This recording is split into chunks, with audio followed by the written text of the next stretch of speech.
I'm Joseph. And I'm Nick. And this is Fish Jelly. How are you? I'm good. How are you? Okay. You went out last night? So did you briefly. Very briefly. Brief. But happy Pride. Apple pie. Today is the WeHo Pride Parade. It is today? Yep, an imaginative and colorful annual tradition along Santa Monica Boulevard that embraces LGBTQ plus representation, inclusion, and progress. Yeah, it's today. It starts at noon. And a merry band of protesters usually that are damning us to hell on the sidelines. Yeah, usually at the intersection of Santa Monica Boulevard and La Cienega. Yeah, and La Cienega. I guess that's the pious intersection. Yeah, right underneath the evergreen Kylie Jenner cosmetics billboard. I mean, what if it fell on them one time? Then I probably would like her if her billboard. I mean, she would have been good for something. Yeah. Because previous to her, I believe that poor billboard held the weight of Jessica Simpson's name. Oh, remember? That was years ago. Yeah, I don't remember. We've been here that long. Yeah. Moving on, thank you to the people who continue to sponsor the podcast. We've had more people do it. You can go to Spotify and pledge 99 cents a month or more if you're rich. Yeah, I mean, it doesn't help any children anywhere, but it's much appreciated. Yeah. Don't give to starving children, give to us. But I had an image of Sally Struthers. That's your... I always think of Sally Struthers when I think of course, like feeding children, but also like whenever someone has like a questionable education. I don't know where that I think she used to be the face of like some technical college, maybe. Yeah. You never watched All in the Family? Yeah, I did. You did? Yeah, All in the Family is the first, I think it's the first primetime show that had a gay character. Oh yeah, very groundbreaking. But yeah, no, I'm very familiar. I remember watching it as a kid, like reruns of it. And she's in the original The Getaway. Oh, I didn't know that. Well, I'm not familiar with The Getaway. But moving on, again, I'm not talking about Drag Race, but spoiler alert, the last episode, one of the contestants left. That was, yeah, that happened. So Heidi in Closet left. Had a meltdown at the briefest provocation. Yeah, I was disappointed in her because she didn't really... To me, it's not that she's being fragile. I think she has a successful career as a drag queen. No. Like she has a successful podcast and people know her. So I'm sure she's doing just fine. And I think that attitude, which I also have that attitude of like, I'm not going to do certain things because I don't have to. But then I wouldn't put myself in a position to then be difficult and say, I'm not dealing with this. I think it's that's the thing. Once you put yourself in that position, it's like, okay, you're doing a disservice to yourself, but like Adore Delano did before too. You're there to be criticized. You have to, if you don't like the response you're getting, you need to change your tune, perhaps, because Heidi in Closet was in there stirring the pot. She was stirring the pot, and then when things got the slightest bit, when someone pushed up against her behavior, she just spilled all the beans and it backfired. And then she got emotional and said, I'm not dealing with this. This is not what I came here for. I think that's weak. Also, she has a fan base and those people were rooting for her. So it's like you just let down people who were rooting for you. But you're not guaranteed wherever you're going or whatever you're coming for. You're not guaranteed to get that at any juncture in life anyway. So I don't know. It's just, I don't know why she couldn't have pushed through, but I agree. It's no more ridiculous than Isis Couture in the Canada Drag Race, like who's doing very well and all of a sudden be like, I'm having a hard time, I'm leaving, and then comes back for the finale, which is like 2 episodes later. Right, that felt really weird. And also Heidi wasn't in threat of being in the bottom this past episode, so she would have moved forward. I don't know. Whatever. Part of me thinks it's a cheap way to create drama because she wasn't going to win. Maybe she thought she'd get the Ben de la Creme effect. Yeah, there's no way Heidi in Closet was going to win All Stars, so that was the next best thing. She would have been like top 3 maybe. She would have won. Well, clearly Jimbo's going to Yeah. win, but Well, who else is in the top? I really like Alexis Michelle. Yeah, for the most part, yeah. Although, Her throwing her teammates under the bus was a little. Or Darian well, I don't Lake. think she threw. Well, yeah, she threw Darian under the bus, and then when Heidi sort of asked Alexis to corroborate her story, and Mhm. Alexis played dumb, like deaf, dumb, and blind. Like, Yeah, that was odd too. Uh, but anyway, but I like Lala Ree. I don't think she's gonna win. no, Lala, I really like her, but her drag is raggedy girl. And James Mansfield, I find I like entertaining. James Mansfield, but I do feel like he's limited as far as his presentations. Like, so I can't imagine he'll last more than one more episode. Moving on, because uh, I I made comments about Erewhon that people seem to like. It seemed to resonate with people. In a good or bad way. I think good, but someone forwarded me this article. I'm just going to read the uh, the intro. Spencer, 23, makes roughly $40,000 annually as a freelance voiceover artist, content creator for a hummus company, and college essay tutor, forcing her to share a carpeted, unair conditioned apartment in Brentwood with a roommate. Yet, she is not willing to give up one luxury, Erewhon. Each week, she spends between $50 and $75, though sometimes she admits as much as $200, at the cult high end health food store in Los Angeles, which has also become a social scene attracting TikTok wellness influencers, health nuts, and on occasion a dominatrix. And then it goes on to talk about what she likes to order, and then she explains why she likes to go there. None of it makes sense to me. If we all had to walk into an area and there's something reflected above our heads that shows our living space, like her carpeted, air conditioned apartment, that might stop people. They have another person who was interviewed, a 25-year-old who makes roughly 50,000 a year, who believes that life is about luxury and that Erewhon allows you to feel luxurious no matter your income. You can't feel luxurious. You are luxurious. So that's a false economy. But Well, I think there are, I don't know. It's at the grocery store, I don't know. Can you set your sights higher for luxury? I don't know. I don't think there's anything wrong with liking something nice and making, like for me, it's like having a nice car. It makes me think like, oh, well, this is why I work every day, and Sure. because I don't buy other things. Like I don't wear fancy. I wear the same outfit every day. I don't. You know me. We go out to eat a lot, but I'm very frugal. Well, yeah, but that's the thing. You're consuming it. So what's the point of having what's the point of spending $15 for your mud pie, which is literally the same across the way, that like so you can walk around and an influencer might see you? Can we give a shout out to the mud pie at Whole Foods? It's probably my favorite. If I had to pick a dessert, it would be the mud pie from Whole Foods. In the last 10 times we've been, they don't have it. They also had those really expensive gummies that Yeah, but you haven't found those in years. there used to be. They were in the bulk bins, and Yeah. they were too expensive to pay for. Oh, so I But would just get a small bag and eat them while I'm shopping. Sorry, girl. But Jeff Bezos, he doesn't care. they were good though. I don't know what they had in them, but uh, no longer. And maybe your mud pie also has become extinct. But I can make that. Another quote from this 25-year-old. I love to take Erewhon when I'm flying because I freaking fly economy. I'm not private jet setting anywhere. To be just in a comfortable sweatsuit or a Lulu fit and then have Erewhon, I feel like I'm worth $1 billion. I mean, I can't relate to that, but again, we all have our own.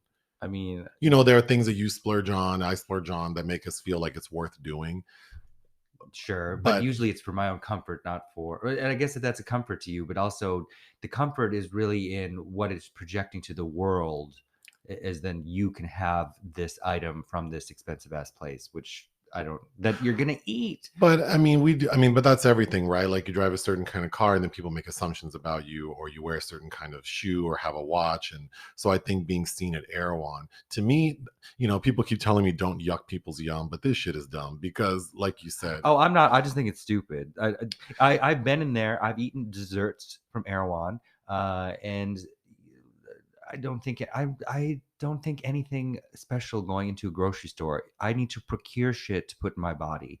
well, here's my thing. If the logic is like I feel luxurious in here, you can visit Erewhon, you can walk around, you can make small talk with people and be seen there and take photos. But to spend your little bit of I don't know how hard earned it is, but your little bit of money on $20 smoothies, to me that's stupid. And when I see someone walking out of, because we discovered a new vegan Thai restaurant. Mm-hmm. Shout out to Bulan Thai Boulan. in Silver Lake. There's an Erewhon literally in front of. So like when we're sitting in the restaurant in front of the window, we see people walking in and out of Erewhon. And just like I said in another video where I commented on Erewhon, you see these little kids running out there with their $20 smoothies and then they get into their raggedy car. Mm-hmm. That's where it looks stupid. If you just want to hang out somewhere because you think it's cool, that's fine. But you really just spent $60 for your lunch? Smells are free. Smells are What free. would Suze Orman say? Oh, her head would pop off. I mean, again, like if you need to think ahead. I'm not an economist, and I am not. I built my own life for myself, and am not, besides student loans, in egregious debt. But what are you spending your money on? I don't know. Can you afford to do that? Well, it's okay to splurge. Like I Sometimes. want to get the $20 Bella Hadid smoothie just because like I'm just curious why it costs $20. Is that at Erewhon? Yeah. But when I keep saying $20 smoothie, that's the one I'm talking about. So I've never had it. I am curious. So I will get it. But like to go regularly, No. there's another person in this article who works 3 part-time jobs. Okay. And one of them is to support their Erewhon shopping habit. Their eating habits at Erewhon. My advice for that person would be like, you're not living right. The way this article is written, it's sort of poking fun at these people. So I'm Wow. not taking it that seriously, but I do think it's serious that people need to maybe reevaluate their financial situation. And living in LA, like we're very comfortable. So when people ask me how I like it, I always say I can't complain because I have a nice life. But it's not all that to be out here struggling. Oh, no, not at all. But also, it makes me think that these people have never really truly struggled, because if you have really had to support yourself and do whatever it is you needed to do to pay your rent, to get through day by day, to go through school, I mean, that's just not the song and dance that is going on in your head. I think that's a good point because I did have to do a lot of crazy things just to get by, like, that I'm not particularly proud of. So now that I'm not in that situation, that's probably why I'm very frugal. It just doesn't make sense to me. Well, because you realize if you really had to do something for yourself to get through, you realize that none of that shit means anything. I don't know. It's just so frivolous. But it's complicated because we've gone out with people who like to dinner, and some people, it's almost like they're in a frenzy, like they want to order. Oh yeah, or friends going on vacation where it's just like they just splurge. Yeah, they just ball out, and it's like I have to eat all of this. Like, okay, or I have to get like the nicest hotel, or I have to fly first class, and it's just not. I don't know, to me. But again, if it's for you, then I guess. But I hope all your cavities are filled, and you know what I mean. If your car needs brakes, it has brakes. Like, don't prioritize stuff that's like a quote unquote luxury over your basic needs. Yeah, I agree. But now I'm lecturing everyone. Erewhon, the Lord of the Rings fantasy novel grocery store. So now that May is over, you're going to give us your top 5 releases for May. So what's number 5? Oh, let me look at. Number 5 is Will-O-the-Wisp. Oh yes, Joao Pedro Rodriguez, which I wish, if Can hadn't interrupted, we probably would have covered. I still might have you watch this. You wish we would have made time for that? Yeah, we did. You very queer, strange, historical trauma musical, bodily fluids, dance choreographed. It's very interesting. Number 4, Reality. We covered this. We have a review for it. Yep, we do, about Reality Winner. That's her No. name. Oh, I'm like, no, it's about a woman who got in trouble for leaking government Played information. by Sydney Sweeney. But the woman's actual name is Reality Winner. Number 3, Sanctuary. Oh, you didn't see this, but we do have coverage for it. But I have probably been listening to the Pointer Sisters or Bonnie Pointer actually. Heaven Must Have Sent You on repeat since I've seen that film. That's so funny because I just got home from the gym and I was listening to the Pointer Sisters on repeat. I mean, they have a great catalog, but They do. And, Ruth Pointer, and I know she's out there somewhere. If anyone knows Ruth Pointer, Ruth. I would love to meet her and give her a hug. Yeah, Ruth is funny. You should get her book. I don't think you've read it, have you? No, I need to read her book. But but that Bonnie Pointer song and Margaret Qualley dancing insanely to it have been stuck in my mind. I really like Sanctuary. Number 2, Monica. Which we both covered. Yeah, I thought that movie was excellent. We have a review for it Andrea on YouTube. Pallaro, starring Trace Lysette, yes. And your top release for May is Master Gardener, starring a fabulous Sigourney Weaver with just a scooch of camp in the performance, and it's very Tennessee Williams, Paul Schrader film. I would highly recommend watching this film with people and then discuss. being open to an adult discussion. Yeah. But as the best cinema, I believe, is open to all kinds of discussion and is not trying to stand a moral high ground. It's just showing kind of some terrible people doing terrible things and just putting it there and leaving it for you to decide whether you want to like these people or not, or the movie.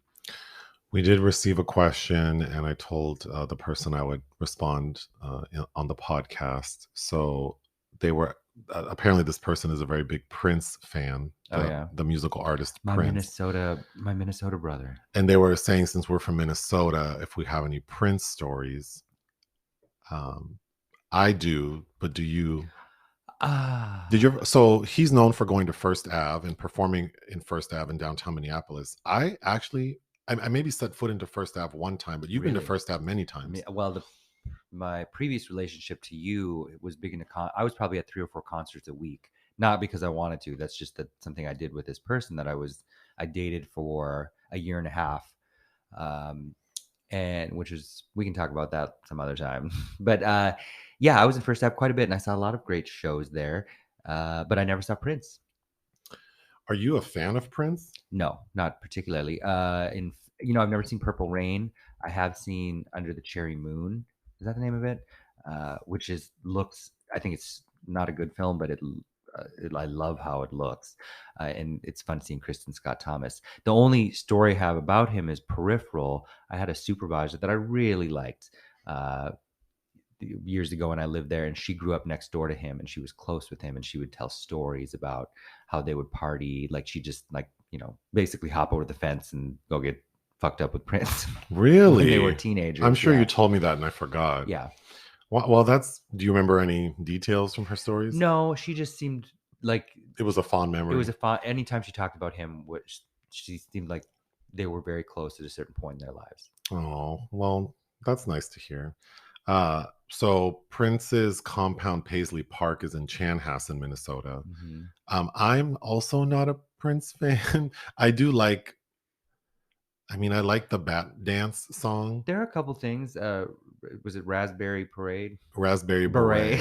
I'm not a fan of his 80s. I'm just not. Well, because I was more into I like that Minneapolis sound, but obviously Jimmy Jam and Terry Lewis influenced that, and I like the direction they went with Janet Jackson. Mm-hmm. But even like Morris Day and the Time, I like the more like funk dance pop. But anyway, I've driven by Paisley Park, but it never. Chanhassen. I've also, Amy Adams came up in the Chanhassen Dinner Club scene. Oh, but I have seen Prince in concert twice because he performed at the casino I worked in. This is when he became a symbol? Was he a symbol at that time? That was like mid-90s, wasn't it? No, I think he was Prince by the time I saw him. But I've seen him twice, and the 2 times I've seen him, that was when he was not performing. Like he was only performing like the new music. Mm-hmm. So he didn't perform a single song I knew. He is a tremendous musician. Mm-hmm. So watching him perform and the only reason I went is because my mom wanted to go. So it was really to get her in, and we sat next to Lionel Richie. But Oh, wow. yeah, but Yeah, he's a great lyricist. You know, he oh wrote a lot of songs for yes, other people. very impressive. Obviously, like a lot of stage presence. It's just not very fun for me to go to a concert where I don't recognize the music, Sure. and I did that twice with Brits. So, but when he stayed at our hotel, of course, I worked in the department that took care of the writers for the talent, and the suite he stayed in had to be redone in purple. Oh, So there God. were parameters. So that room, it took like 2 weeks to prepare before he arrived. Like Raja O'Hara. Yeah, and he stayed for like 4 days. But yeah, it had to be redone. See, that kind of bullshit is annoying to me. Eh, It's like, could you just stay in the fucking hotel and then leave when you need to? I don't like that kind of bullshit. But then people tell stories about it forever and ever. and maybe that's part of the The mystique of being a star. which But go it's, off. I'll also, if not that I have aspirations of fame, but it's just like, do you ever think about the ripple effects that these kind of things have on other people that have to scramble and do your bullshit that really means nothing to no one? I don't know. Well, I do, and maybe I just say this to make myself feel better, but when people talk about the ultra rich and famous and all their crazy requests, the way I process it is the fact that these people do these things provide jobs to people, right? The people who buy all the fancy, I have an aunt who used to work for Louis Vuitton in the factory, like she would sew Mhm. the accessories. And it's just like, well, that was a very good job for her. She had benefits and a good hourly pay, and it was like nice working conditions because she was a seamstress before that in downtown LA where the conditions were very bad. So getting this job with Louis Vuitton was a great job for her. So then I think like, well, if people didn't buy those pointlessly expensive bags, Sure. or like I wouldn't have had the life I had during that period working there if there weren't these super rich and famous people. So, Sure. It's but I agree with you. it's searching for the silver linings in this Yeah, terrible, horrible thing of capitalism, where it's like we clearly are not ever going to make a make way to care for everybody in right, any right. sense. So then, as part of this struggle, it's like we have to be thankful for these opportunities that you can take to get somewhere else. But it just, I don't know. Let's take a break. Films released we didn't Oh, cover. I thought we were going to talk more about the socialism. No, Oh, happy Pride. apple pie. Apple pie. So, films released we didn't cover. Spider-Man Across the Spider-Verse. I mean, I asked you. It's really I just animation, it just although so no, I was not interested in watching this movie, but you were watching some anime the other day Yeah, that did look interesting. What was that? Perfect Blue. Yeah, but that was very adult. Oh yeah, I So I think was kind of giggling, and yeah, it technically has an NC-17 rating, I think, but the subject matter is pretty uh you're not going to get anything very adult in a Marvel production. So, no, with the movie you were watching, the oh yeah, subject matter was I'm trying to think of the word. provocative. Well, no, I mean it involves like sexual abuse, and Oh so I mean it's not an easy watch, but I think the juxtaposition of like the subject matter with the fact that it's a cartoon was kind of making my head spin. sure, yeah. So it definitely elicited a response.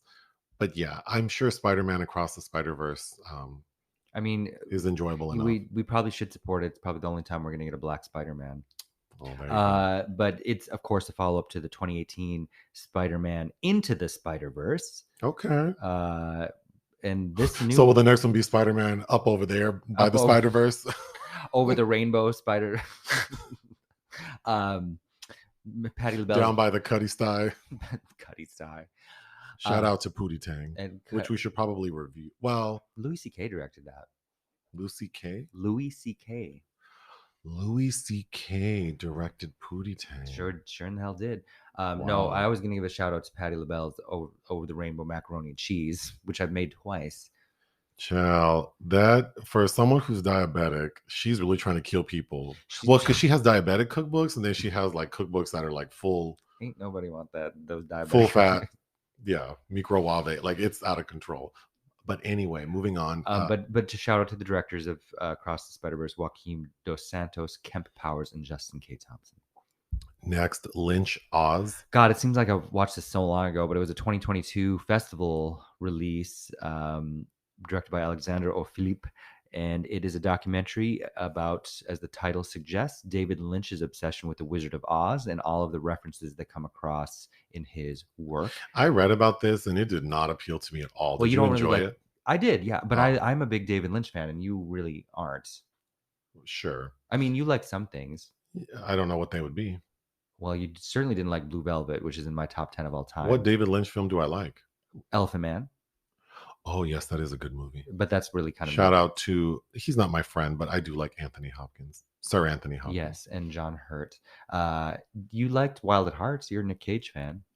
What is it called? Wild at Heart. Is that what that lady I don't care for? Laura Dern? Oh. What's the one with Nicolas Cage and the baby and Raising Arizona. Oh, what's The that Coen lady? Brothers. Holly Hunter. You know, she's growing on me. I like Holly Hunter. Copycat. I'll be like 75 years old and she'll be dead, and I'll be like, I really like what's her name again? Holly Hunter. Holly Hunter. Past Lives. Oh, this, I think you would appreciate this. Again, I've said it several times. I can't believe this didn't win anything in Berlin, but Sundance premiere, competed in Berlin, directorial debut of Celine Song, a New York-based playwright. Oh, I thought this movie contained a song by Celine Dion. No. No, the that was director's name. Oh, no. Is Celine Song. No, yes. So then when you said you really liked it, I was like, really? Because there's a movie we chose not to review with Celine Dion's music. What's that called? I forget. Past Lives? There's no Past Lives. What the hell was You're that? confused too. Past Love or something. Yeah, that came out a couple weeks ago where they had to genetically, they had to digitally modify Celine. Yeah, because she has that stiff person syndrome. But anyway, Past Lives. But yeah, excellent film. I believe it's an A24 distribution, and it's about a young Korean girl whose parents moved to Canada when she's young, and her little, like, the little boy that she's in love with, she ends up kind of coming in touch again with years later when she's moved to New York, and then it follows like 20 years in them before they finally meet as adults, and she's already married to John Magaro, and how he kind of allows her to explore meeting this man and the kind of emotional upheaval that's generated in that, again, because the connection to her birth culture, and also where she is now in her life, and it's very well written and performed. Lastly, something called that was just a note to myself. That's why it says note. I don't know why you wouldn't have attached that to the movie it's related because to. There were so many other directors attached. I didn't want it to loop around. I wanted a separate, clean line. Interesting organizational skills. Maybe Silky Nutmeg Ganache could teach you how to better. I was talking to someone who has like a master's degree in organizational management. And I was like, I have a question for you. And immediately they were like, Silky Nutmeg Ganache. Yeah. And then when I asked, what do you do? They were like, I don't know.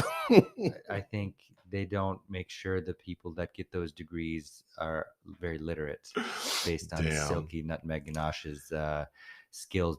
She's certainly not the best representative for that degree. But anyway, projects of interest. Rose. Oh, yes. So Sandra Hüller, the woman of the hour, who, Tony Erdmann is one of my favorites. And she was just in the Palme d'Or winning Anatomy of a Fall and The Zone of Interest, the top two film prizes in Cannes. She has just signed on for the third film directed by Marcus Schleinzer, whose first film was a very interesting movie about a pedophile called Michael, which I saw back in 2011. He worked on several Haneke films, very, very austere in that Austrian way, but he has signed Sandra Hüller for his new film Rose, which is a period piece about a woman soldier posing as a male in an arranged marriage where her gender identity is thus unveiled. Wild Tales 2. The first one came out in 2014, which is one of the most wildly successful Argentinian films of all time, directed by Oh, Damien Chifron. We referenced this because we reviewed Damien's recent film To Catch a Killer with Shailene Woodley. oh, which I really liked. Yeah, which I like too. But apparently, he's we'll see in the ensuing in the decade between his two projects. There were many projects that didn't come through, so I'll be interested to see if that comes. Next, Atlantis. Michel Gondry, whose recent film I really did not like at Cannes, The Book of Solutions. I didn't care for it, but he apparently is making a film about Pharrell Williams' life. Oh, I wow. think if I read that right. Anyway, Well, I would be interested. mhm. Lastly, Maria. Jessica Palud, French director, is making it's lensing right now, making a film about the life of Maria Schneider, based on the expose memoir that her cousin wrote. And of course, Maria Schneider was the very famous, or dare I say infamous, art house starlet from the 70s who got raped with a stick of butter by Marlon Brando in, God, why am I blinking on the title? My mind just went. Anyway, that it was a scene that Bernardo Bertolucci did not prepare her for. Um, and kind of Last Tango in Paris. God, why can't anyway? Kind of about how her life was kind of in shambles after that, but it was in several other films that are very notable, including The Passenger by Antonioni. Movies we watched for fun. You saw something called When Ladies Meet. Yeah, I just finished watching that right before we. Oh, with good old Joan Crawford. Yeah, because I think next week on RuPaul's Drag Race they're doing a Joan musical, and it made me, because I have a lot of Joan Crawford films. It made me hungry to watch something I hadn't seen before with her. She really does have a lot of screen presence. Like she looks so good. She does. This is 1941, directed by Robert Z. Leonard, co-starring Herbert Marshall and Robert Taylor. I think both who did other films with her. Herbert Marshall's In a Woman's Face, and Robert Taylor, who used to be married to Barbara Stanwyck, was in The Gorgeous Hussy with her. Oh, But I'm late. Yeah. this also stars Greer Garson, who I'm only really familiar with from her Oscar-winning turn in Mrs. Miniver. But it was I was entertained. Next, Nora Helmer. Okay, we'll table my thoughts on Margit Carstensen, but I watched uh, because of something that happened with her this week. Was hungry to watch a Margit film. And Nora Helmer is Fassbinder's adaptation of Henrik Ibsen's The Doll's House, A Doll's House, and the print wasn't great that I watched, but I did quite like it. And she was very young and beautiful in 1974 in this German television production. Next, Goodbye, My Lady. Directed by William A. Wellman. It's okay, so it relates to another film I watched this week, the original Imitation of Life, but it made me hungry to see another film with Louise Beavers where she wasn't playing a mammy. And she's only in one scene in this, but she's, I think, Sidney Poitier's mom. It's about a little boy who grows up in the swamp with his uncle, played by three-time Oscar winner Walter Brennan. And he hears this weird screaming in the woods, and it ends up being this particular type of dog, which is an African breed. And they're, mind you, they're in the swamps of Mississippi. God, what is the name of that dog? I'm forgetting the name of the dog. Benjisi or something. I have no idea. It's called the barkless dog or something. It sounds like they're laughing. They almost sound like hyenas. But it's a very expensive dog, and this kid finds it, and the original owner comes looking for it after they've grown close. And it's one of those sad animal young boy films. And the young boy is played by Brandon DeWild, who was famous for the film Shane several years earlier. But yeah, that was okay. Jonathan. I think the director's Bill Oliver. His new film is about to be premiered at Tribeca Film Festival, Our Son, with Billy Porter and Luke Evans. But I liked that well enough to go back and watch Jonathan, a 2018 film he did with Ansel Elgort, as twins that are sharing the same body. One gets the day shift and gets the night shift. Matt Bomer's in it, Patricia Clarkson. I can't. I think it gets a little long in the tooth, but it's an interesting lo-fi sci-fi concept. Pretty good for a debut, I thought. What year is it? 2018. Oh. Next, Imitation of Life. The original 1934, I believe, film starring Claudette Colbert and Louise Beavers. You are familiar with the much more famous Douglas Sirk production from 1959 with Lana Turner and Juanita Moore, and yeah, which you've seen with me. Yeah. But this, John M. Stahl was the director. Strangely enough, he did this back to back with Magnificent Obsession, another film Douglas Sirk also remade that is much more famous. But I did like the 1934 version enough. I do think Louise Beavers is quite good because it's heartbreaking, right? That story. Yeah. But it's just funny to, you know, in 1934 versus 1959, and how there were already some changes in race relations, uh, because the daughter of the black woman is passing, right? And Mm-hmm.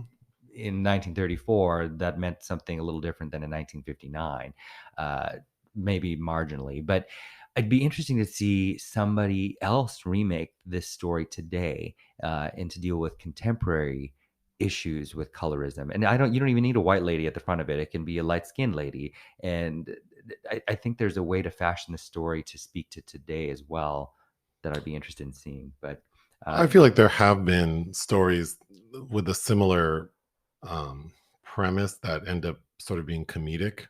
sure. Yeah. Because then it would be more about colorism and, Well, passing yeah. mhm, Well, I the mean, film Passing. passing's not comedic, but I can think of some sort, you know, like elements of stories where it's meant to be a comedy, where like the fair skinned black person comes from like a more distinguished family, and then the darker skinned significant other is painted to be like however you want to refer to it, like more ghetto, and then the Mhm. families meet. So it would be interesting for someone to take that and make it sort of serious. But moving on, Perfect Blue. Groundbreaking Japanese anime film by Satoshi Kon, who also did a film called Paprika. I'm interested in, who's now dead.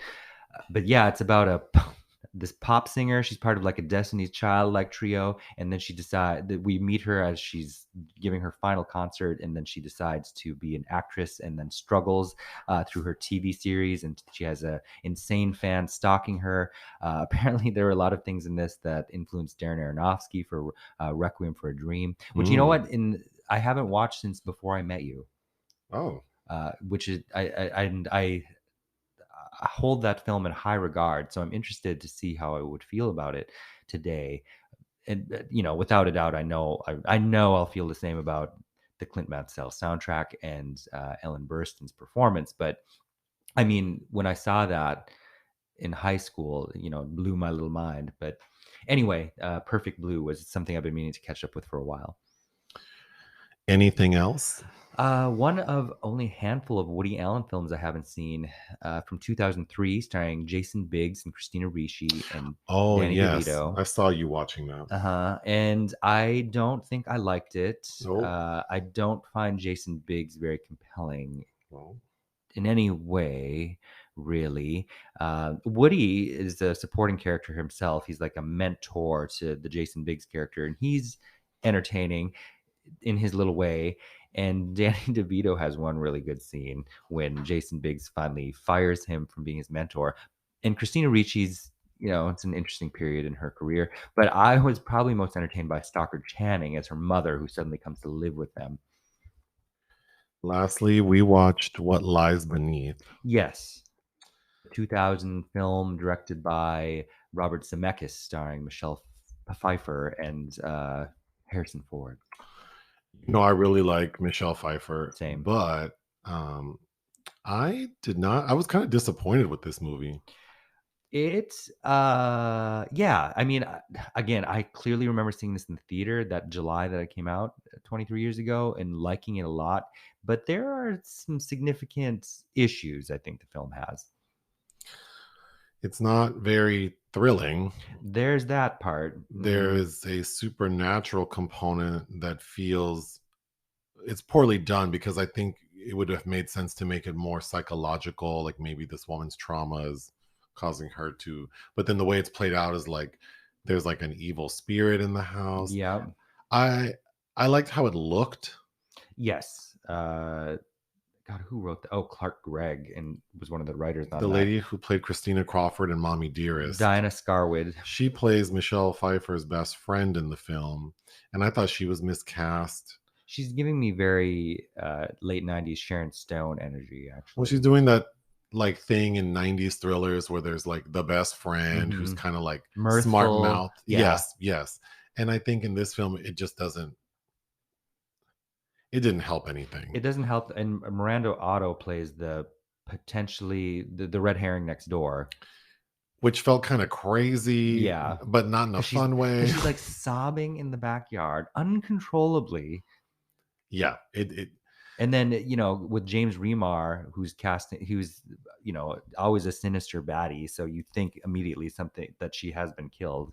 I would have preferred him be like I would have rather the story be about them and I, this woman, but then I guess that's a Hitchcock film, right? Where well, someone witnesses the well, yeah, it's playing with Vertigo and Rear Window, of and I course. don't really care for Harrison I Ford. know you kept saying disparaging things. I don't well, and I think also he just seems like he's probably not a very nice person. And the way everyone talks about how he's so hot, and it's like he has a very nice body, Oh, but that face is cracked. Like, well, by 2000, I but mean, maybe like whatever Indiana Jones movie you showed me, sure, because he's young. But I just don't. actually he's like 40 in that. Well, younger, but I Mhm. don't. It's not about how he looks.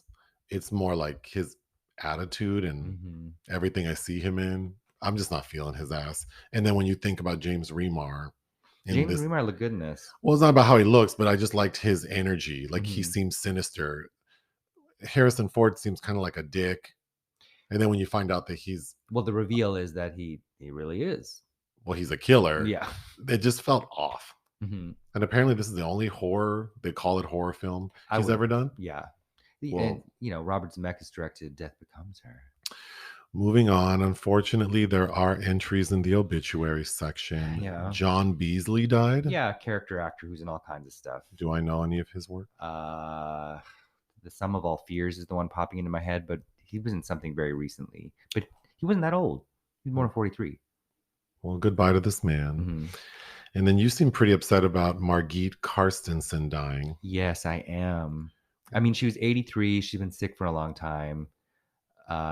She hasn't been in a movie or television thing since 20. Her last movie was 2013. She did an episode of a German television series with some of her Fassbinder actresses, colleagues in 2016. But she's in my top 10 films of all time. She starred in two of them. Well, you want to shout out your top 5 favorites of Margit's. So number 5 is Martha. Yes, this is also, I think, a 1974 television production. I mean, she's primarily known for working with Fassbinder, but she was just so like beautiful, but in this odd porcelain way, and she always seemed really troubled and kind of crazy. So I'm immediately attracted. Uh, but Kindred spirits. but Martha is she plays this woman that I think she gets her. I can't. I haven't seen it in 15 years, but I remember really liking it. And I think she's kind of in an abusive relationship with her father that she gets away from, and then she ends up marrying a man who's equally as abusive. So it's kind of a soapy thriller. Number 4, Fear of Fear. Angst wurde Angst, or Angst wurde Angst. This is another soapy melodrama. I think the year after, where she plays a housewife who's addicted to pills and just can't seem to be happy. Number 3, It Is Fine. Everything is Fine. This is directed by or co-directed by Crispin Glover, and I think it premiered at Sundance in 2007 and has never been released on DVD. It's supposed to be the second part of a trilogy that Crispin Glover never completed, about this artist who has cerebral palsy, and so you just have to be lucky to catch it at a traveling roadshow, I think. And it played one year at the Egyptian when we lived here, and I brought you to it, and you left. Oh, But you went and sat in the car for it. damn. But it is it's supposed to look like a 70s TV film, but Margit plays the object of one of this man's affections. What's his name? Stephen C. Stewart, but who has cerebral palsy and a fetish for girls with long hair. Number 2, Possession. I mean, tattoo on my back. I got the billboards all wrapped Nick, up somewhere. like literally owns a damn billboard of the movie Possession. Like it's like 17 feet by 20 feet, something 17 crazy. by 24, I think. Something It's like a billboard. I don't know what we'll ever do with it. Well, when you die, I'm selling it. But well, somebody during the pandemic, somebody reached out and they were making a documentary. I don't know if it was about Basha, the artist. I noticed that Sean Baker just mounted a huge print of it. It's not as big as mine, but he he just put up on Instagram that he also has. If there's anyone out there who wants to talk to Nick about his love of Possession, please reach out. We reviewed it. No, but I mean, for a fee, you can be interviewed. Also, if anyone's interested in buying this billboard, reach out to me directly. I'm not selling. To Joseph directly. He doesn't know where it is. It's in the house somewhere. Yeah, but you're not good at finding things. Well, for money, I can do a lot of things. You don't even know why I put my Dina DeLuca cups. So you're not gonna find that poster. They're in the wine cabinet. Oh, now you got it. Okay, you don't put them back in there. Anyway, that's where you want them. Yeah, on display. Oh, I didn't know that. Yeah, because you drink it again. Oh, I thought you were actively using them. No, I am. So then, why would you put them on display if you're actively using them? Can't you do both? Yeah, sure. Anyway, you don't know this poster is not for sale, but somebody. I will entertain all offers. No, above. I was fantasized about if we ever have a yard again in our final house that I will put up this billboard. I'm gonna, you know what I'm gonna do? At your gravesite, I'm gonna have the billboard placed, and so you could like cast a shadow over your. You know what? I tombstone. like that. I like that idea. And when I die, I want to be buried in just I don't care about the nice box. You can put me in a pine box, but you can put me underneath the billboard of Possession. Anyway, I was somebody was making a documentary about something in regard to that, and they were trying to meet with me so I could unfold it for them and be featured in there, but that didn't come to fruition. And your number one, Margit Carstensen performance, The Bitter Tears of Petra von Kant, which I've made you watch. Yes. Oh my God. And you've seen Francois Ozon's remake-ish Peter von Kant, but Margit in, oh my God, just unhappy and bitchy. I fucking love it. Well, goodbye to Margit. I know. Yeah. We'll take another break. All right. The secret film for this week is the 1992 American science fiction horror film starring the incomparable Segovia Weaver, Alien³. Yeah. Directed by David Fincher, who has denounced this film, but no, we are here for the yassification of Alien3. But we are choosing to review this because we saw this in the theater a few days ago as part of the Bleak Week Cinema of Despair installation at what's the name of that theater? The Cinematheque at the Los Feliz, but they also do programming at the Arrow. Oh, do they? Okay. And Egyptian, if that, I think still. I don't know. So we went with some friends, and I thought, well, we should probably review all of Sigourney's movies at some point, and all of Isabel's, I guess. I don't know how that would ever happen, but it's possible. But yeah, Alien 3. So of course, Alien and Aliens are classic masterpiece level films Yeah, I think it's really to you. well to most people, Most people. but that also means they're often played theatrically in various places. Like you can see those films in the theater. But Alien 3 is maligned. But first, let's start off with you started reading a book. Oh yeah, yeah. So William Gibson, the famous screenwriter, wrote the first draft of for Fox of Alien 3, what was meant to be that, and it was recently turned into a novel form by an author named Pat Cadigan. I'm not familiar with her other work, um, and I have to say I'm kind of happy that that didn't happen. That was not the version because they put. Well, I have questions for you. So, here first, let's tell the basic story of this one. So, Mhm. Alien 3 starts where Aliens, the part 2, left off, which is that Ellen Ripley, Segovia, she escapes wherever she was in some pod with in, three other off of LV-426. with three other people with her, the android, Bishop, the little girl, Newt, and the other guy. Hicks, Michael Bean. So, the opening of Alien 3 is that their little escape pod has crash landed on this planet that is basically used to house a prison, but that prison is kind of defunct. Mhm. It has like a skeleton crew and a handful of prisoners. So we see the vessel crash and everyone has perished except for Ellen Sigourney, but it's clear that there was an alien on board. Mhm. So the crew from the prison rescue her, bring her back, and they tell her, girl, this is a men's only facility. These people haven't seen a woman in years. So They are murderers and rapists of women. we're going to keep you locked up. And immediately, Sigourney's out on the loose, Mhm. checking shit, trying to. We need to talk about all that.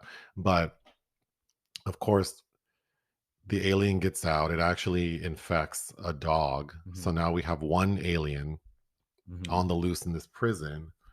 So a big portion of the film is just the crew, like everyone running from the alien, and their plan is they're going to trap it in an area where hot lead can be dumped on it. Mhm. And they're successful.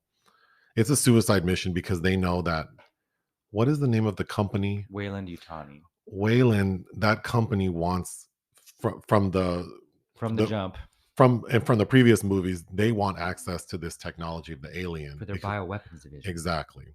So Sigourney explains to everyone at the prison, listen, we need to kill this alien and ourselves because and if it means we kill ourselves, that's fine because once those Wayland gets here, they're killing us anyway. Mhm.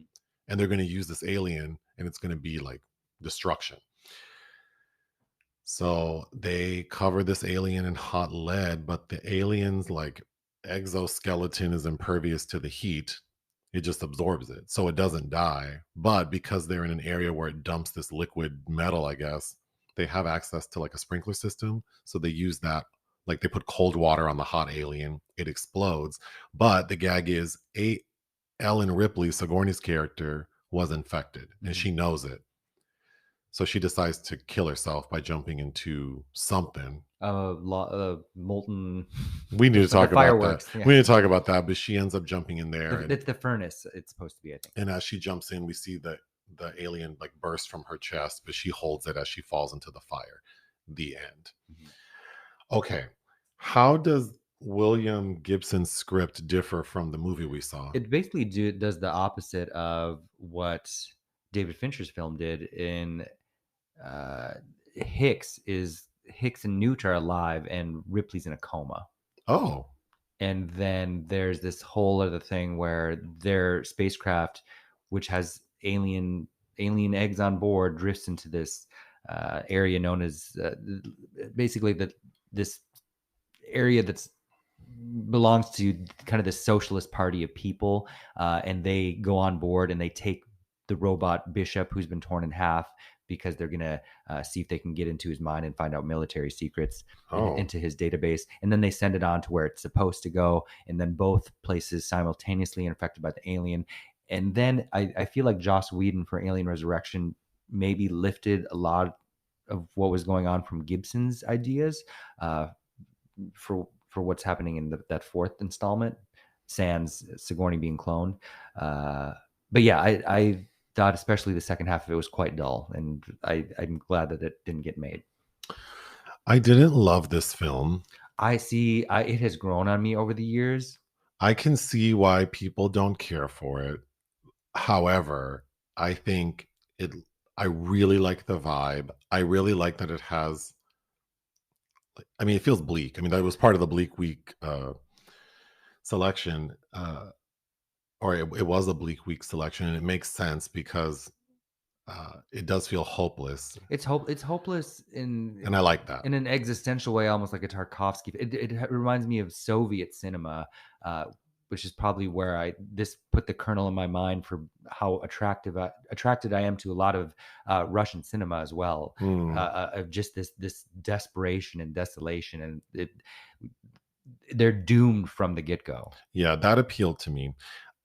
There's some really great performances. Charles S. Dutton, Hmm. I think, is fantastic. He plays one of the prisoners who's like a rapist and a murderer, but he has found spirituality and he uses that to not only sort of keep himself in check, but he kind of keeps all the other prisoners in check. Yeah, he's kind of the one who's really in charge of them. And the dialogue from that character I thought was definitely like better than you would expect for like a sci-fi Oh film. yeah, for sure. And his performance, it's great.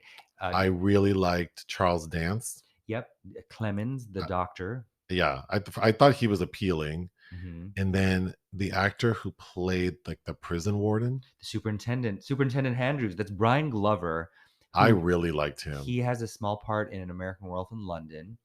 He looked the same back then, and he's in another Sigourney movie. He had in Snow White: A Tale of Terror. Oh, But yeah, he's um, very good. This is Rumor Control. oh, that was my favorite. That Hmm. was my favorite. What he would, because he does it two times or Two three times. times. Two times he gets, because there's a ruckus going on and this woman's and thing. So he approaches the prisoners and he says, "Rumor control. These are the facts."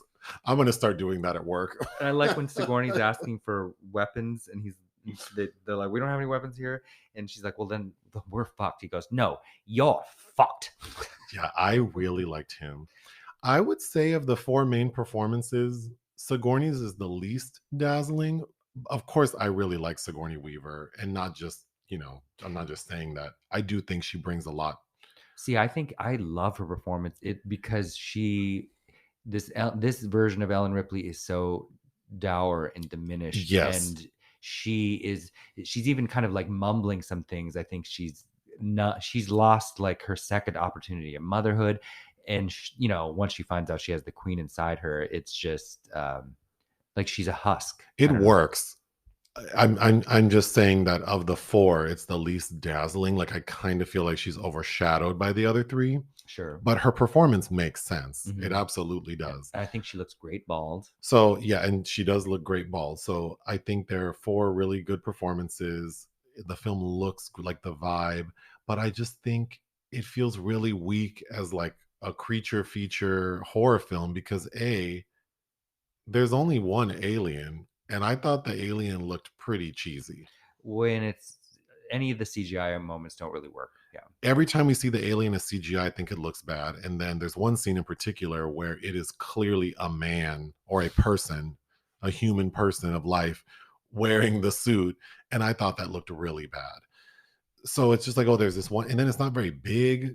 And I just don't understand how, like, the earlier films did such a better job showing the aliens. Like, Hmm. this one only has the one, and it looks like it looks like it's my size. Like it just wasn't that impressive. Then there's like an extended the third act. I mean, the bulk of it is Well, yeah, we have to go through that because their initial plan to thwart the alien is to rub that flammable waste everywhere, and then that gets thwarted, right? And then half of them die, and then so then they have to regroup and then come up with a different plan where they lead it through all these ducts into the lead works. that felt tedious. Yeah, I And agree. yeah, I mean that felt tedious. I think they really missed the mark on that component of the plot. But the thing that really bothered me is, and you made sense of it, and it does make sense, but it still bothered me, is that Sigourney's character is so resistant to talking to the doctor, who seems like a very reasonable person, what's going on. She won't tell him because immediately when she wakes up, she's like, "Where am I? Where's my crew? Oh, they're dead. Oh my god." And then she's paranoid because she's concerned that the alien was on board and that one of them is infected. So she says, "You need to show me Newt, the little girl." And this is after the superintendent told their asses, "Do not let this bitch roam around the prison because it will be a frenzy." And immediately the doctor's like, "Okay, let's go on a tour." But I think he's also attracted to her. It just didn't make sense though. You're jeopardizing the safety of everyone on this place that has, like, it's like bottom of the rung priority. Mhm. But again, I think that's the mentality there is like nobody really cares either.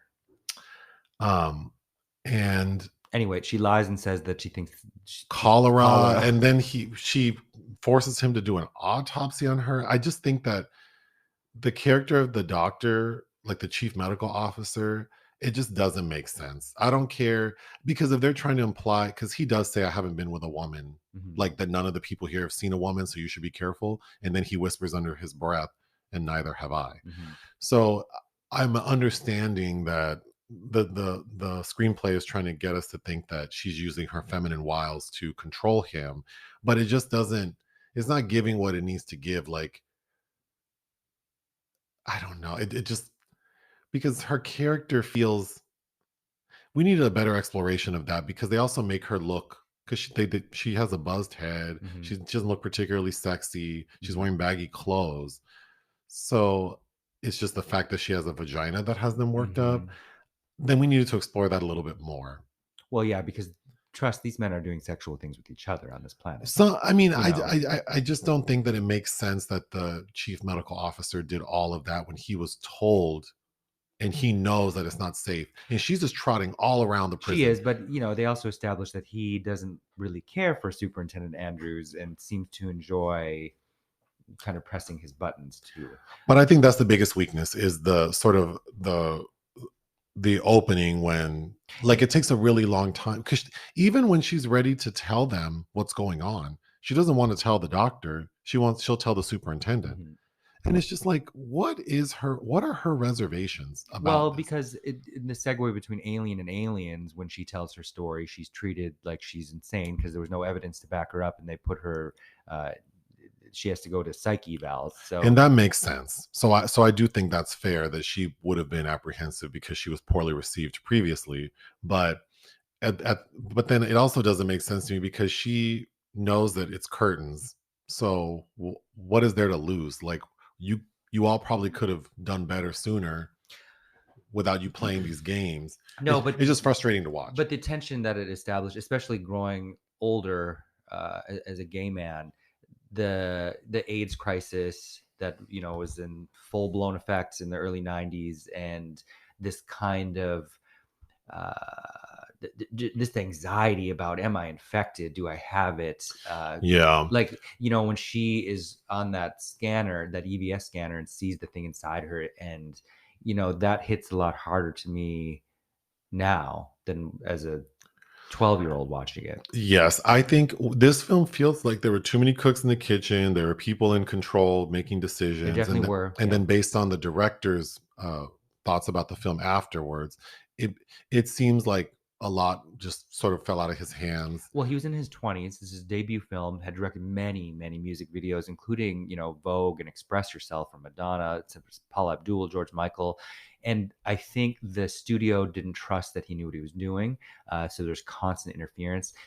My favorite scene in the film, which gives us that iconic, and I don't use that word loosely, but that iconic shot of the alien butted up against Sigourney's head while she's sobbing. Uh, that wasn't even a scene that he was supposed to film. He went rogue with Sigourney and a skeleton crew and filmed that scene. Yeah, I know that there are alternate cuts of the film. There's a director's cut. Yeah, so it definitely feels like something that was out of someone's control and that too many people had input and that they were trying to explore interesting things and push the envelope. So I appreciate it for that. And it was certainly a nice experience watching it in the This is theater. the only one I hadn't seen because my very first Sigourney film in the theater was Alien Resurrection, I do want to say, what's the name of that theater we went to? the Los Feliz. Y'all need some better concessions. Oh, Y'all need some better concessions. They had a limited selection of candy, like the kind of candy you buy at the dollar store. And then their beverages, they had fountain drinks, but their bottled beverages are all room temperature. Oh, So I don't know. I expect well, a little the bit more. staff's also volunteer. Even the people working the concessions? I'm pretty sure. I don't know. I don't think that there's a lot of money that to be had there. So I'm glad it still exists. I mean, if someone from there wants to contact me, I might be able to help you upgrade that shit because it doesn't make any sense. I mean, those tickets aren't cheap, They're not well, and they that kind really of crowd. I there mean, were a lot of people there. well, I don't know the type of people who were in attendance. I know I was there, so if they're anything like me, they could have charged more for some better shit, and Sure. like we could at least get you a damn beverage refrigerator to put under the counter to keep these bottle drinks cold. But If you're a member of the Cinematheque, you pay less for tickets too. where'd that membership money go? Well, We have a beverage refrigerator in our house. we sure do. The shit ain't but 275. You can't tell me they don't have 275 to Mhm. drop on a beverage refrigerator. Mhm.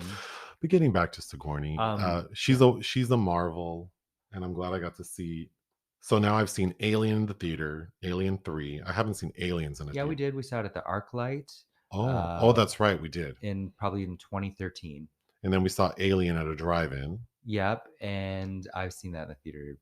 Oh no, we saw there was a double feature. You've seen Alien twice then in the theater. There was a drive-in during the pandemic, and then at the Chinese, Sigourney was interviewed in between Alien and Aliens, That's right. and you did not want to stay for Aliens at that time because that was a lot. But you saw it then. Yeah. And Alien Resurrection, which you claim not to remember, we just watched on my birthday this past in 2022. I know I've seen it. We just And I know watched there's it a in basketball November. scene. Mm-hmm. Yeah. That one, see, to me, I think Alien 3 is better than Resurrection.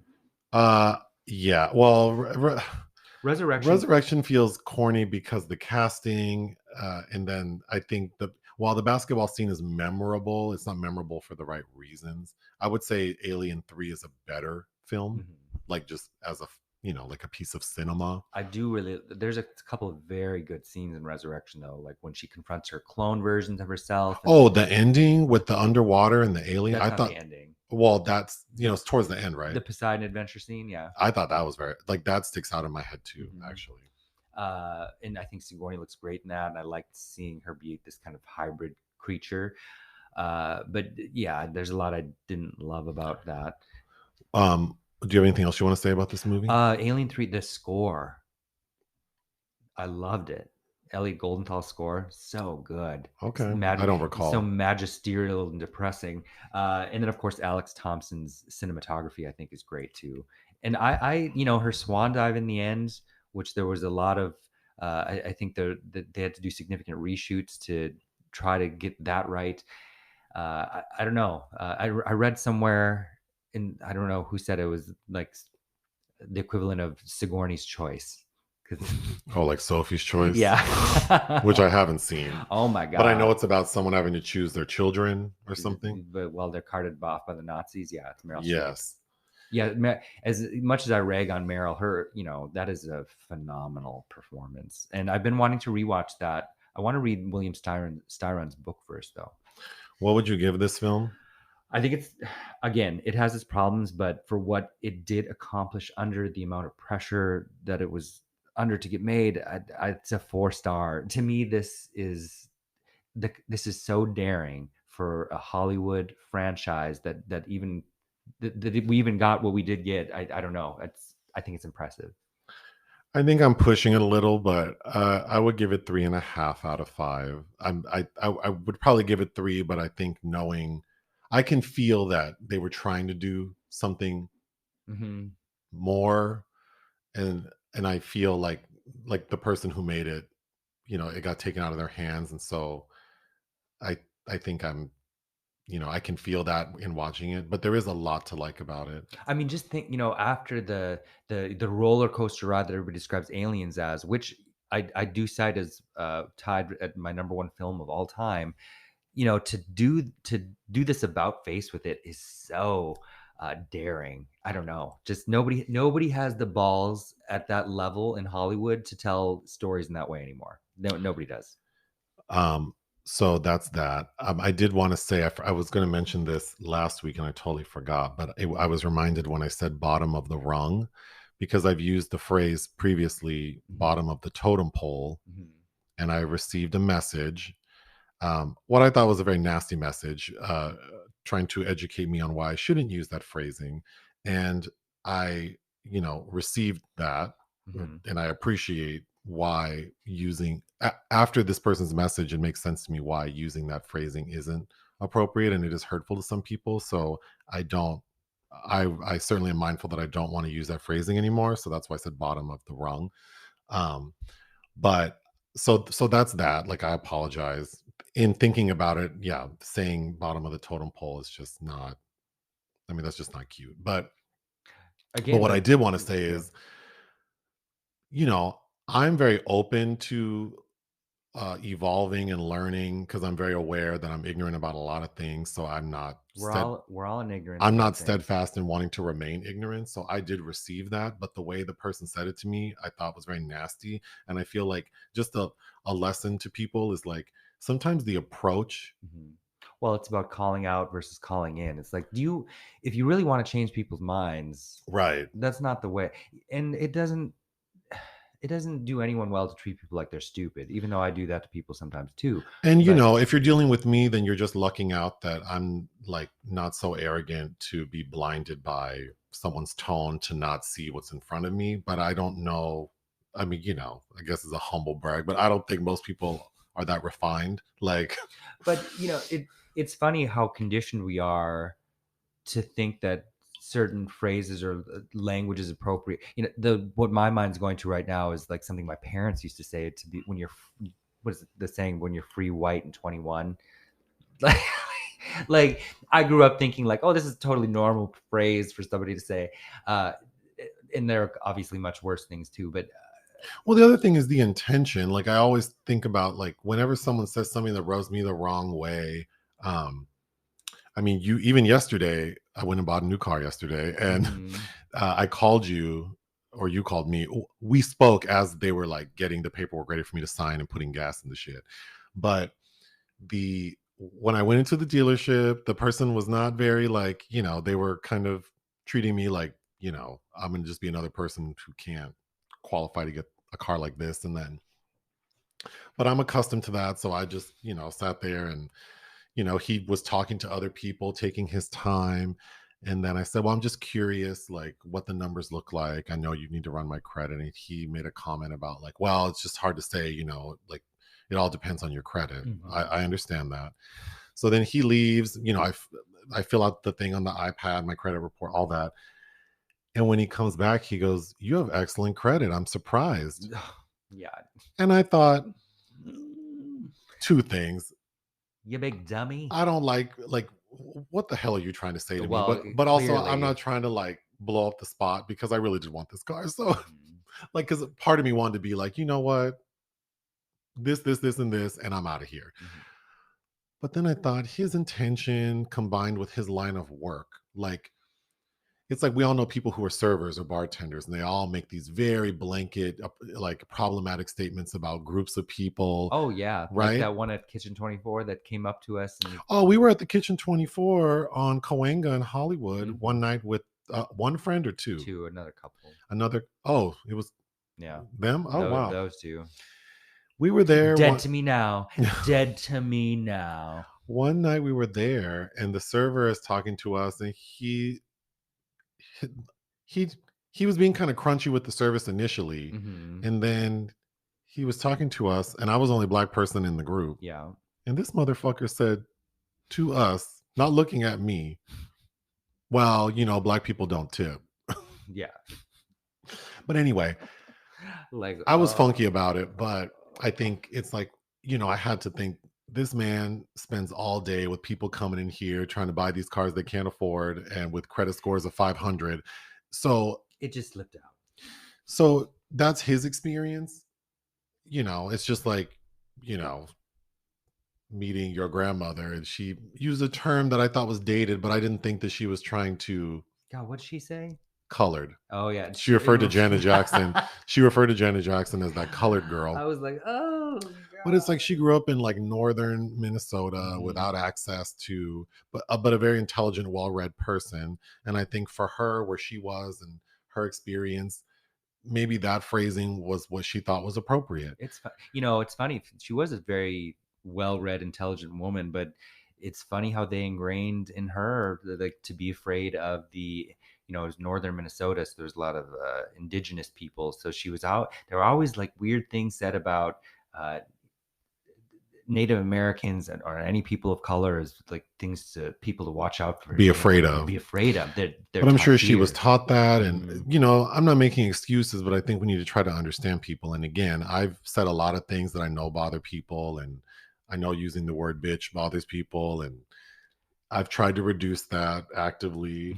I know, the F slur and the N word bother people, including myself. So I try to be, but I think, yeah, some of those words should be used for an intended effect. and Uh, having ownership of that language, I think also allows for a different usage. But I agree. but again, I think saying bottom of the totem pole after being called out on it and thinking about it, it does make sense. I That's don't probably even something I shouldn't say. see, and I didn't even recall you saying that. So, But yeah, just I think people's approach needs to be kinder. People need to be more patient. Because also, I mean, if it's like if you like me, I'm assuming because you've listened to me talk for hours and hours and hours, I would think that you would know my intention was not to be offensive mhm. to any particular group. Um, so yeah, I was just disappointed I was disappointed in myself for using the phrasing, but also disappointed in the person taking that approach. But that's a downer of uh, an ending. Well, it's in keeping with Bleak Week. Yeah, but to bring it back up, Happy Pride. We're going to go see the new Transformers movie shortly. Oh God. Well, yeah, There's some people I I'm like not in it, but hopeful. I'm not either. Did Michael Bay direct this shit? I don't I'm know. tired of Michael Bay. I just But we're why? running out of time. Do you have anything else you want to say? Uh in keeping with Bleak Week, I'm reading The Melancholy of Resistance uh, because Bellatar is going to be introducing Werkmeister Harmonies, one of probably his most significant film that I haven't seen, um, but adapted from that novel from the same author of Satan Tango, which is 8 hours, and I have seen and don't plan on rewatching anytime soon. But yeah, that's exciting. That's what I'm doing this coming week. All right. Well, ta ta for now. Ma.